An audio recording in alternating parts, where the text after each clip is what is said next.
8h08, já estamos de volta com o Folha no Ar, primeira edição, ao vivo aqui pela Folha FM, ao vivo também em nosso streaming no Face, no YouTube, no Instagram, né? Você pode acompanhar também esse programa daqui a pouco em podcast, logo mais tem reprise na Plena TV.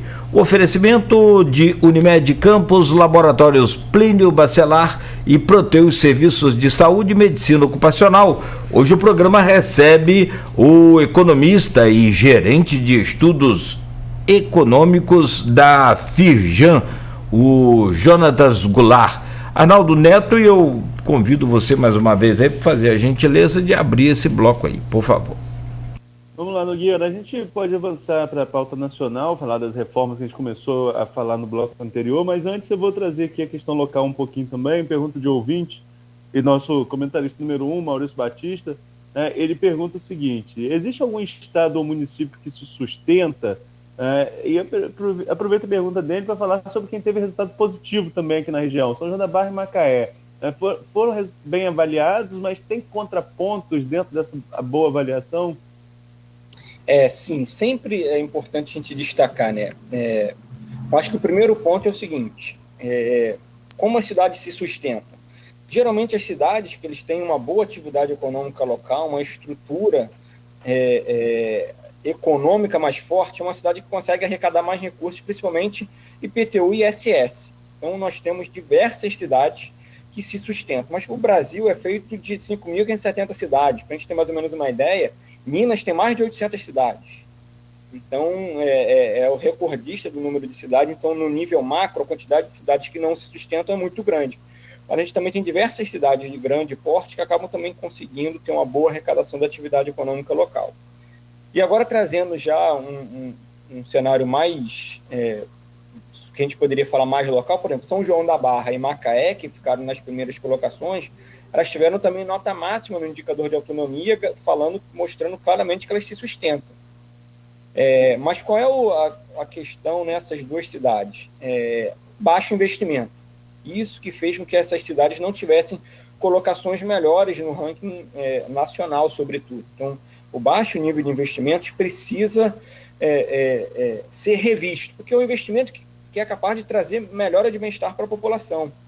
Então, a gente costuma falar que o objetivo, em geral, é sempre você trazer mais investimentos, porque com mais investimentos você consegue botar uma escola mais bem equipada, hospitais mais bem equipados, uma praça para a população, são estradas mais bem pavimentadas. Então, isso tudo faz com que a cidade seja uma cidade organizada e, acima de tudo, também isso acaba sendo, a gente costuma falar, né, que isso é um círculo virtuoso, porque acaba sendo uma cidade organizada que atrai mais empresas, atrai mais pessoas, gera mais imposto, gera mais arrecadação e você consegue reinvestir na cidade. Então, eu acho que esse é um ponto muito interessante. Sempre que você está viajando pelo interior do estado, você entra numa cidade bem organizada, você fala o seguinte: você sente um prazer de passar por ali. Então, é um pouco sobre isso que a gente está falando. O investimento é isso, faz com que as pessoas sintam prazer em estar naquela cidade.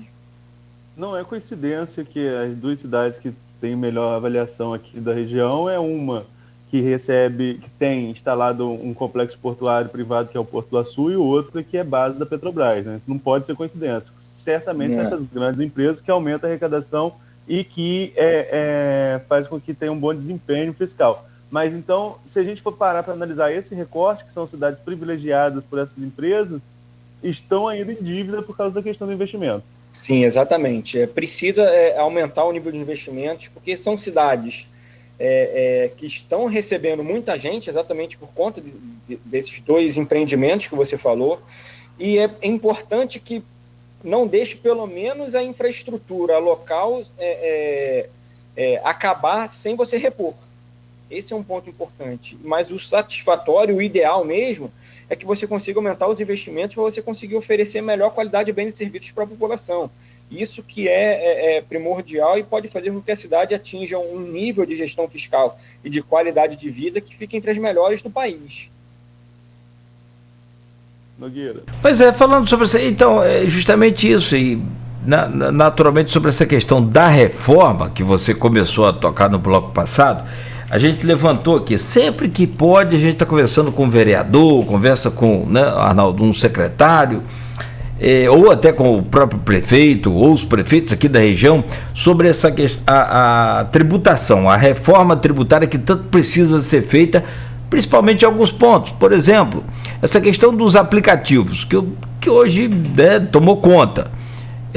Hoje você pede uma comida pelo iFood. Tem outros aplicativos, posso até falar, não, mas vamos falar o iFood aqui. Pede um carro, um transporte quase sempre pelo Uber, tem o 99, então vai lá. Enfim, tem também um outro. Os bancos. Os bancos também, né? Todos os bancos que estão aqui na cidade não recolhem o ISS. Como é que funciona esse tipo de mudança? O que precisa ser feito para que o município de destino desse consumo seja beneficiado e aí sim melhorar a sua arrecadação, Jonatas? Então, esse é um ponto importante, né? Tanto o imposto municipal, ISS, como o imposto estadual, ICMS, ele é tributado aonde ele teoricamente é fabricado, é na origem. Então, onde é a sede da empresa, sobretudo. E esse é um ponto importante, por isso que a gente fala da importância dessa reforma, porque quando você tira esses impostos sobre produtos e serviços, que é o imposto sobre o consumo, e tira ele da origem e coloca ele no destino, primeiro ponto, a gente vai fazer com que ele seja semelhante ao que acontece no mundo inteiro. No mundo inteiro é assim, o imposto sobre o consumo no destino, exatamente na boca do caixa. Então, esse é o primeiro ponto. E o segundo ponto é que isso vai fazer com que a gente tenha uma nova realidade de arrecadação nas cidades. Como eu falei, a gente quer melhorar a gestão nas cidades, mas esse é um ponto primordial. Porque, como eu falei, tem muita cidade que sequer tem estrutura para arrecadar esse ISS. Por quê? Porque uma vez que a cidade existe, ela vai receber a cota dela de transferência do governo federal, então ela não precisa nem se indispor de criar uma estrutura de arrecadação para poder fazer a arrecadação desses serviços que são prestados. Então, o município sequer vai lá arrecadar. Uma vez que você coloca isso tudo no consumo, no final, e coloca junto com uma estrutura estadual e federal, ou seja, colocando todos os impostos sobre consumo na mesma base, depois fazendo essa divisão, você gera uma possibilidade de aumento de arrecadação para cidades que é significante, principalmente para as cidades menores, que arrecadam muito pouco de ISS. Então, esse é um ponto. E você falou o exemplo de banco, dos aplicativos e tudo, o imposto que às vezes fica na cidade é só o da lanchonete, mas o do serviço prestado fica onde é a origem do município, que pode ser em qualquer lugar, pode ser no interior de São Paulo, no interior de Minas, e só que o serviço está sendo prestado no Rio. No caso do iFood que eu falei, em Osasco, por exemplo, a sede deles lá. E é importante, né? Tem diversas cidades, principalmente que atraem essas empresas de tecnologia exatamente com ICMS, com ISS mais baixo, exatamente para poder atrair esse tipo de empresa. Então, é importante até destacar que quando a gente faz essa reforma tributária de inclui todos os impostos na mesma base, você acaba até com essa guerra tributária.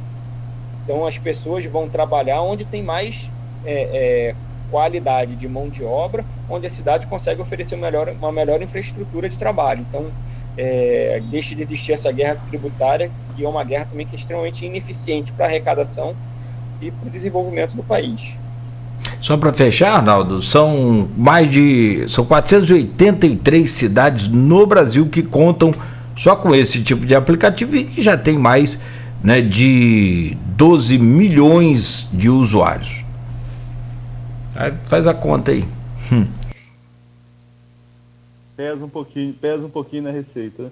Mas a gente está falando um pouco dessa questão de tributos, de impostos. Eu vou entrar em um outro assunto que eu acabei recordando aqui agora, enquanto vocês estavam falando, em relação ao ICMS, que é uma disputa injusta com o interior do Rio de Janeiro, sobretudo a gente aqui no Norte Fluminense, Norte-Noroeste, na divisa com o Espírito Santo, e que tem um imposto muito mais baixo. Há um movimento aqui, Jonathan, foi criado recentemente, um parlamento interregional, juntando as 22 câmaras do Norte e Noroeste Fluminense, e uma das pautas, o presidente do parlamento, até o presidente da Câmara de Campos, o Fábio Ribeiro, uma das pautas que o Fábio defende é que o Estado faça uma mudança do ICMS aqui da região para equiparar com o do Espírito Santo. Você, como economista, acredita que isso é viável, um Estado ter duas cobranças de ICMS distintas, né? E seria realmente importante para equiparar, para botar a gente em condição de disputa com o Espírito Santo? Então, esse é um ponto que eu até já havia falado, que é a famosa guerra fiscal. Claramente, o Rio de Janeiro tem um problema grave de ICMS. Mas no bloco anterior, a gente também falou do problema de contas públicas do Estado. Então, existem dois pontos. O primeiro, que no curto prazo, se você reduzir muito o ICMS, você não consegue honrar os compromissos do Estado. Só que no médio e longo prazo, se você não equipara o seu ICMS aos estados vizinhos, você naturalmente vai perdendo empresa e vai perdendo arrecadação ao longo do tempo. Por isso que a gente fala e bate nessa tecla o tempo inteiro. A reforma, ela vai acabar com isso. Ela acaba com essa guerra fiscal, ela traz racionalidade também para o nível de arrecadação. Uma vez que a gente não tem esse cenário de reforma, é preciso sim avançar na equiparação de impostos com os estados vizinhos, senão naturalmente a gente vai acabar perdendo também uma parte das empresas. E acima disso, a gente costuma falar o seguinte, né? A gente tem também, por exemplo, o ICMS de energia, que no Rio de Janeiro é o mais caro do Brasil inteiro, e energia é insumo para tudo. Então, naturalmente, o ICMS do Rio de Janeiro faz com que seja mais caro produzir no Rio de Janeiro, e o Rio de Janeiro fatalmente perca a produtividade em relação a diversos outros estados. A gente costuma falar, né? Teve uma discussão recente aí, de uns 3 anos ou mais, sobre incentivos fiscais. É uma discussão que no ambiente onde todos os impostos saem da origem e vão para o destino, é o tipo de discussão que não existe mais. Agora, num cenário onde o imposto no Rio de Janeiro ainda tem o FEC, que é o Fundo Estadual de Combate à Pobreza, que faz que a arrecadação seja mais alta, ainda tem o imposto sobre o imposto da energia, que é o mais caro de todos, você acaba sendo obrigado a você conceder algum tipo de incentivo fiscal, porque senão algumas empresas que são extremamente relevantes para a economia do Estado acabam saindo. Então, essa equiparação acaba sendo uma única saída para você manter as empresas. E por isso que muitas cidades, às vezes, são extremamente interessadas nisso, porque elas não podem perder empresas que são extremamente relevantes para a economia local. Então, a gente, por exemplo, pode colocar um caso semelhante, por exemplo, em Três Rios, onde eles têm um incentivo tributário, conseguiram atrair bastante empresa. Imagina, acaba com esse benefício tributário, qual seria o impacto disso para a cidade? Então, é mais ou menos disso que a gente está falando. A reforma resolve, mas se não tiver reforma, a gente vai ter que continuar avançando para ter uma isonomia tributária com outros estados. Você acha que é viável, então, fatiar o estado, colocar que a nossa região tenha uma alíquota e o restante do estado outra? Ou dividir em outra? Eu não sei nem se é viável ou não é viável. Eu acho que você buscar, as cidades buscarem alguma mudança tributária específica é legítima sob o ponto de vista de que a gente não tem uma isonomia tributária. Eu não sei se é viável, porque tem diversas questões, como eu falei, de arrecadação, que estão extremamente relevantes também, estão no bojo dessa discussão. Não tem como você não pensar de maneira macro. Então, por isso que eu não necessariamente vou falar que é viável, mas eu acho que é uma discussão que na realidade, só existe porque a gente tem um problema maior. E ela não é uma solução permanente, mas pode ser uma solução temporária, em algum momento, mas tudo precisa ser olhado com muito cuidado, porque às vezes, qual é a cidade que precisa entrar? Qual é essa cidade? Já tem uma estrutura, ela precisa? Não, a outra precisa? Não, aí tem a Lei Rosinha, que depois virou lei Pezão, que agora é a Lei 86, que é a lei que dá benefício fiscal também para o incentivo. Então, tem diversas maneiras de você resolver esse problema. Então, eu não sei se exatamente esse seria o melhor, mas é uma discussão que está sempre sobre a mesa. Então, o que eu ia falar e acabar te interrompendo é que passaria então a ser como se fosse um programa de incentivo fiscal, não um fatiamento de cotas de ICMS por regiões do estado. Né? Sim, exatamente. No final das contas, os incentivos fiscais só existem porque o imposto no Rio é alto pra caramba. É muito alto. Então, essa é um pouco da discussão. Vai sempre a gente sempre vai ter uma solução fantástica para um problema que é muito complexo. Essa solução vai gerar diversos outros desequilíbrios. Então, eu sou muito reticente em falar, essa é a melhor solução. Para a gente da região, a melhor solução é a gente fazer a reforma que a gente vai conseguir colocar o Brasil, pelo menos, equiparado internacionalmente em termos de imposto sobre produtos e serviços. Agora, a gente está falando de ICMS e tem uma discussão recente sobre ICMS. Eu vou fugir um pouquinho da nossa pauta aqui, vou para o cenário nacional, mas é uma discussão recente de ICMS, que é ICMS sobre combustíveis, no país inteiro. Como você é economista, e falávamos aqui no primeiro bloco que o país já acumula 73% de alta no preço da gasolina neste ano. Mesmo com toda essa alta do preço da gasolina, tem gente que continua falando que a culpa é do ICMS só. Não, é também, né? Mas então, como explica esse cálculo? O que faz esse preço ficar tão alto? E por que nós, como produtores de petróleo, sobretudo aqui na nossa região, produtor de petróleo, produtor de gás, e nós pagamos um preço tão alto pelo esse combustível que, na sua fonte, é produzido aqui? Mas o combustível, o nosso combustível, a gente produz petróleo, mas eu acho que eu não sou... vai e volta. Ele vai e volta. Não só ele é refinado, mas também boa parte do nosso combustível ele é importado. E além disso tudo também, o petróleo também é uma commodity, e o preço do dólar influencia muito isso. E o ICMS ele vai em cima disso. O ICMS sempre existiu, sempre foi o mesmo. O problema é que quando ele aumenta o preço do insumo, e aí a gente está falando principalmente da desvalorização do câmbio, eu acho que esse é o ponto importante. A gente tem um problema que é recente, porque a nova política de preços da Petrobras tem pouco tempo. É uma política que, de certa maneira, ela segue um padrão de mercado, mas ela funciona bem no ambiente macro mais estável. Como a gente tem um ambiente macro que está extremamente instável por diversos problemas políticos, isso, qualquer tipo de interferência no problema político, a gente vê diretamente uma influência no câmbio. E a influência no câmbio, ela rebate direto no combustível, que amplifica através do ICMS, porque o ICMS é em cima do preço, do aumento do preço. Se o preço aumentou, o ICMS vai ser em cima de uma fatia de custo ainda maior. Então, a gente não pode botar a culpa só no ICMS. O ICMS, na realidade, ele só talvez amplifique um pouco um problema que é principalmente no câmbio, que é gerado não só pelo nosso problema econômico atual, a perspectiva com relação à economia brasileira, mas também tem fatores internacionais, como, por exemplo, frete mais caro, que fazem também com que a gente tenha um repasse disso para o preço. Então, num cenário ideal, seria um cenário onde a gente está completamente estável macroeconomicamente,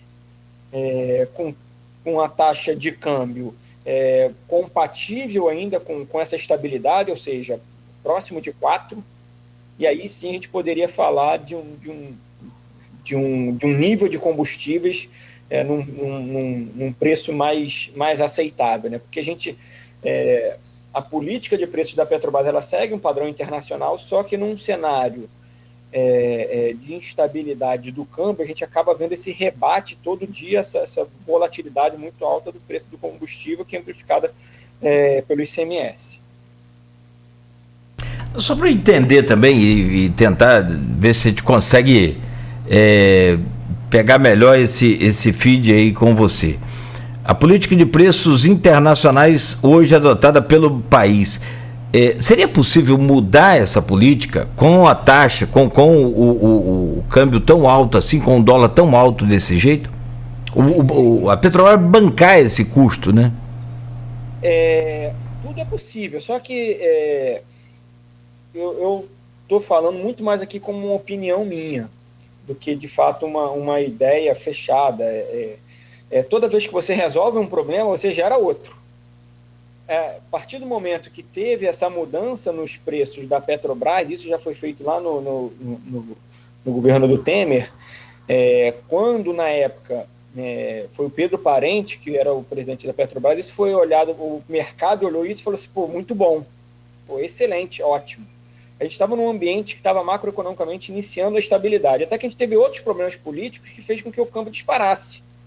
Foi sobretudo naquela época que foi conhecido na economia como Joesley Day, que foi aquela onde saiu o vazamento daquelas conversas, e aí disparou e a gente teve um outro problema. Então, num ambiente estável, ok, faz todo sentido. Agora, imagina agora a Petrobras falar que vai voltar a ter a política antiga de segurar esses preços, o que pode acontecer com o preço das ações da Petrobras. Então, para todo problema, você acaba gerando outras questões. Então, vai ter eu acho que tem um custo político e um custo para a empresa também muito grande. A melhor saída era reforma, equilíbrio fiscal, e aí você resolve todos os problemas.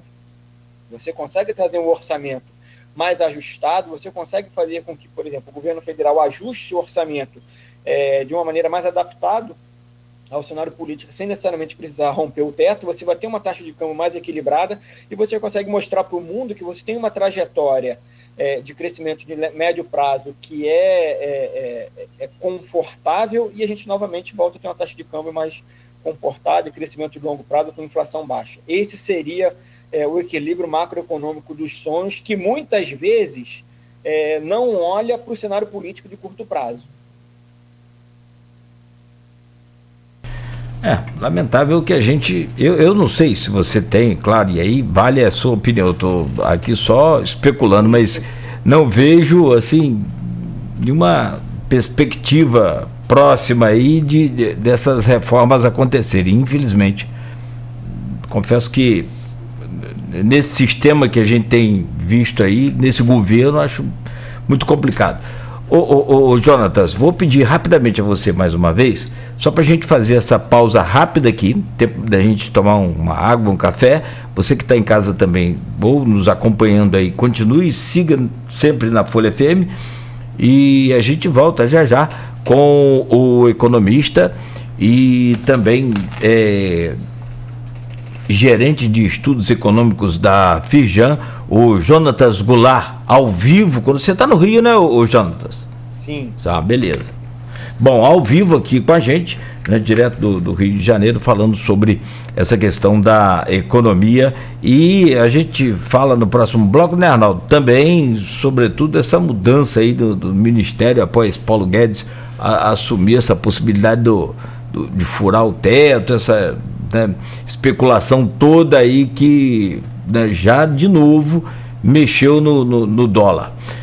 8h31 em Campos, rápido intervalo no oferecimento dos laboratórios Plínio Bacelar, Proteus Serviços de Saúde e Medicina Ocupacional, com a qualidade certificada ISO 9001-2015, e Unimed Campos, cuidar de você. Esse é o plano.